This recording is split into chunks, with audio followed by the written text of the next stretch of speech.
Salah satu nabi adalah Nabi Yakub yang diutus Tuhan Sang Maha Kekal. Selamat datang di channel YouTube Kopi Pedas Official.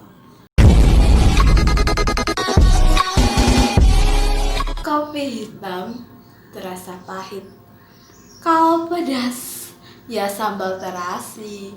Halo semua, ayo bangkit dengan sejuta prestasi. Kali ini kita akan bahas tema yang sama, yaitu tentang mahasiswa berprestasi. Walaupun temanya sama, akan tetapi narasumbernya berbeda dong. Sebelum narasumbernya sharing, karena kata pepatah tak kenal maka tak sayang, oleh karena itu berikan waktu narasumber untuk berkenalan terlebih dahulu. Halo, salam kenal semuanya. Perkenalkan, nama saya Habibie Al-Fahmi dan saya sekarang aktif bekerja sebagai HSE Officer di salah satu kontraktor di PT Asahimas Flat Glass Sidoarjo Factory. Saya lulus tahun 2019 dari program pendidikan Diploma 3 Keselamatan dan Kesehatan Kerja Fakultas Vokasi Universitas Airlangga. Waktu itu saya masuk tahun 2016 melalui jalur tes yang diselenggarakan oleh Universitas Airlangga. Karena di Universitas Airlangga sendiri untuk program pendidikan Diploma 3 dan Diploma 4 khususnya pendidikan vokasi, jalur masuknya hanya satu pada waktu itu melalui jalur seleksi tes yang diselenggarakan sendiri oleh Universitas Airlangga. Oke, apakah dulu Kak Habibie setelah masuk di Universitas Airlangga, apakah langsung memiliki tuh perencanaan dari A sampai Z? Mungkin aku harus ikut ini, harus ikut itu, atau seperti apa?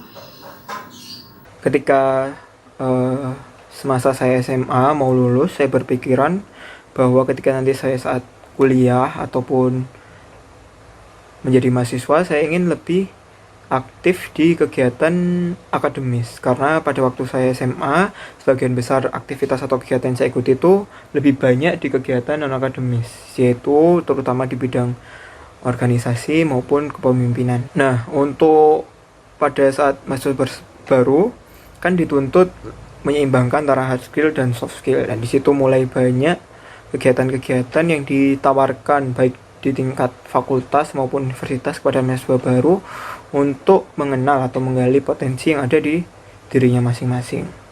Pada waktu itu, pertama kali kegiatan yang saya ikuti untuk mahasiswa baru di luar akademis, karena di situ saya belum punya informasi banyak tentang kegiatan akademis yang bisa saya ikuti. Ada salah satu kegiatan yaitu magang BEM di Fakultas Vokasi. Pertama kali saya daftar menjadi staf magang di Departemen Pengabdian Masyarakat. Untuk rencana di sisi akademis sendiri, saya tidak punya rencana yang mulu-mulu. Yang penting saya bisa melalui setiap semester dengan baik, dengan nilai yang cukup memuaskan. Itu saja. Selama masa perkuliahan, apakah Kak Habibie mengikuti semacam organisasi, komunitas, klub, atau relawan sosial, atau yang lainnya? Selama di bangku perkuliahan, organisasi yang ikuti ada di internal kampus sama di luar kampus. Untuk internal kampus sendiri, pertama kali saya ikuti yaitu di BEM Fakultas Vokasi sebagai staf magang Departemen Pengabdian Masyarakat sekitar kurang lebih 2 bulan, karena masih baru waktu itu diberikan kesempatan untuk magang di salah satu organisasi yang ada di fakultas. Yang kedua ada di HIMA, Himpunan Mahasiswa D3 Hiperkes dan Keselamatan Kerja. Saya aktif selama 2 tahun. Dan ada juga di UKM Mapanza, yaitu UKM yang concernnya atau fokusnya di pencegahan penyalahgunaan nafsa dan HIV/AIDS. Terus untuk yang di luar kampus, saya mengikuti ada Isaac in Surabaya. Saya mengikuti suatu project di mana concern projectnya juga terhadap lingkungan, namanya Earth Heroes. Jadi di situ fokusnya bagaimana mengkampanyekan suatu kampanye Sustainable Development Goals dari United Nations atau PBB untuk mencapaikan pembangunan kehidupan yang berkelanjutan. ODIHR sendiri pada waktu itu fokus di climate action, yaitu nomor 13. Terus ada Earth Hour Surabaya, juga komunitas tersebut atau organisasi tersebut bergerak di bidang lingkungan. Karena saya memilih dua kegiatan ini yang di luar kampus di bidang lingkungan, karena isu-isu lingkungan ini sangat memerlukan dari generasi muda untuk berpikir tentang hal tersebut.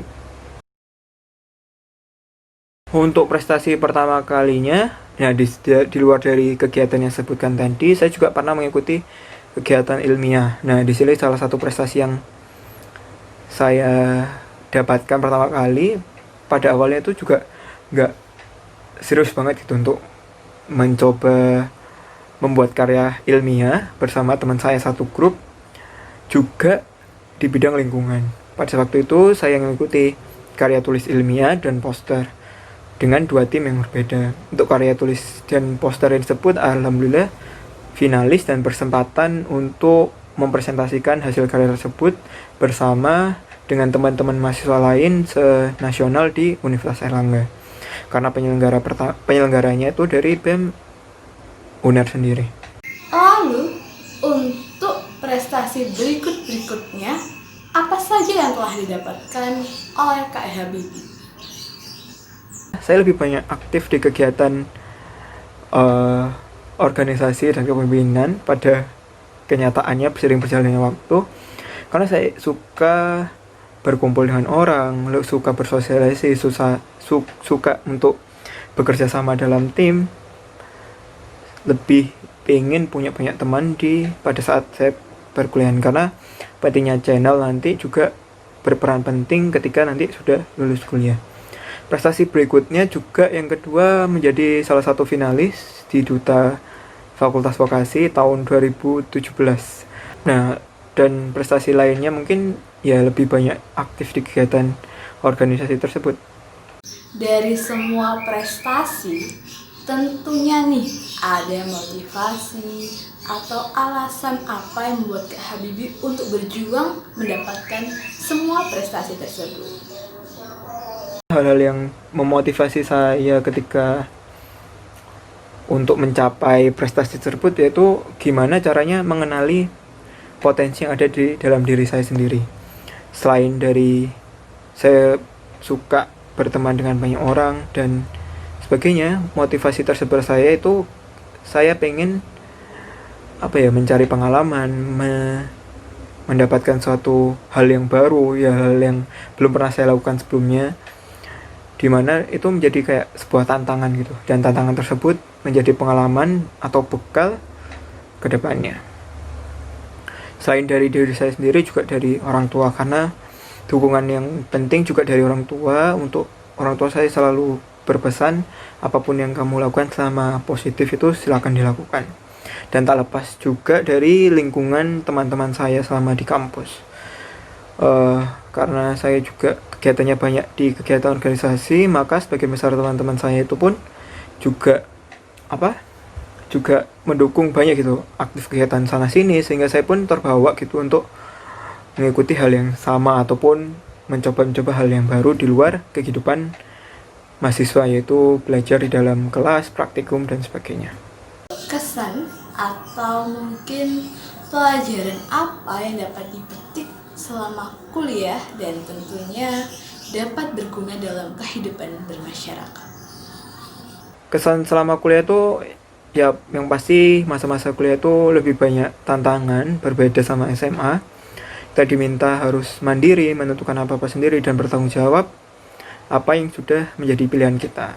Jadi ketika masa SMA itu banyak dibimbing oleh yang namanya guru. Ketika di kampus atau sebagai mahasiswa ini diberikan kesempatan sebesar-besarnya untuk memilih apa yang akan kita lakukan, apa yang kita akan ambil dan lakukan. Selama kita mengambil apa yang sudah kita tentukan tadi di awal, ya kita harus bertanggung jawab hal itu. Tanpa kita sadari, ketika kita menjalaninya dengan baik ataupun maksimal, kita juga akan mendapatkan pengalaman yang baik dari apa yang sudah kita pilih.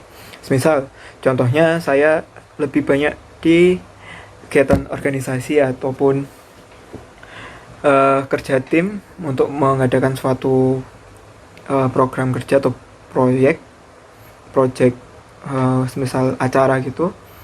Dan di situ kan kita dituntut untuk problem solving, memecahkan masalah, bagaimana mencari sebuah solusi di antara masalah-masalah yang ada, bagaimana untuk bernegosiasi, bagaimana untuk bertemu dengan orang yang stakeholder ataupun pemangku kepentingan yang ingin kita ajak kerjasama.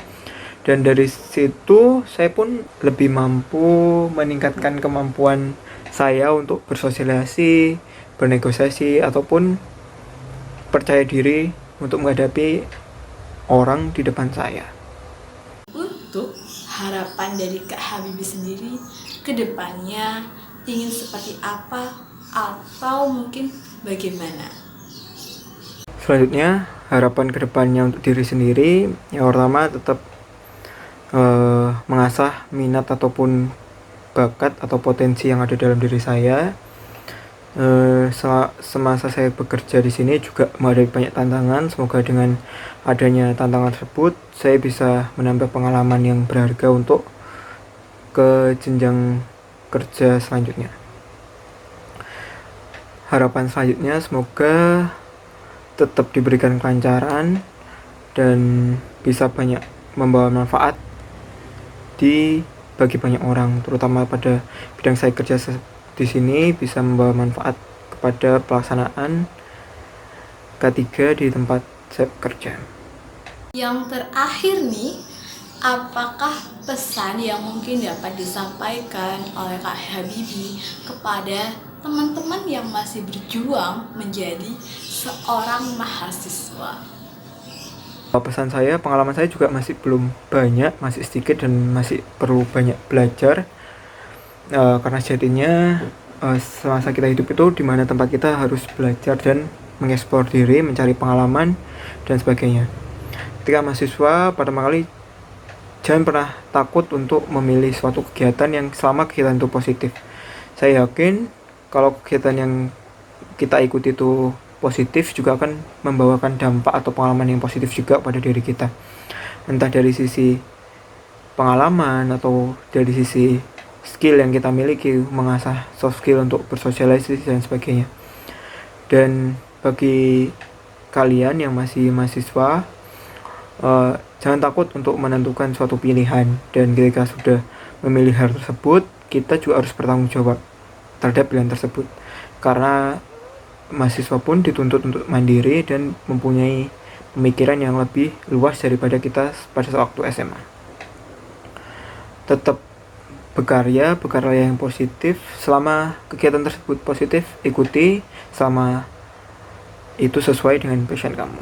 Dan ketika itu sesuai dengan passion kalian, otomatis itu akan membawa dampak yang positif juga, yang baik untuk kalian bersiap berproses di tahap yang lebih tinggi, baik di dunia kerja maupun di kegiatan-kegiatan yang lebih menantang selanjutnya.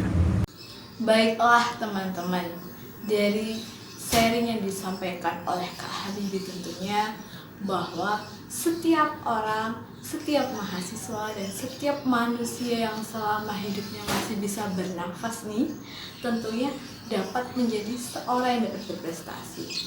Dan jangan khawatir, setiap orang memiliki bidang yang berbeda-beda. Tunjukkanlah kemampuanmu dari sekarang juga. Demikian konten pada kali ini tentang secuil inspirasi bagi teman-teman yang ada dimanapun saja.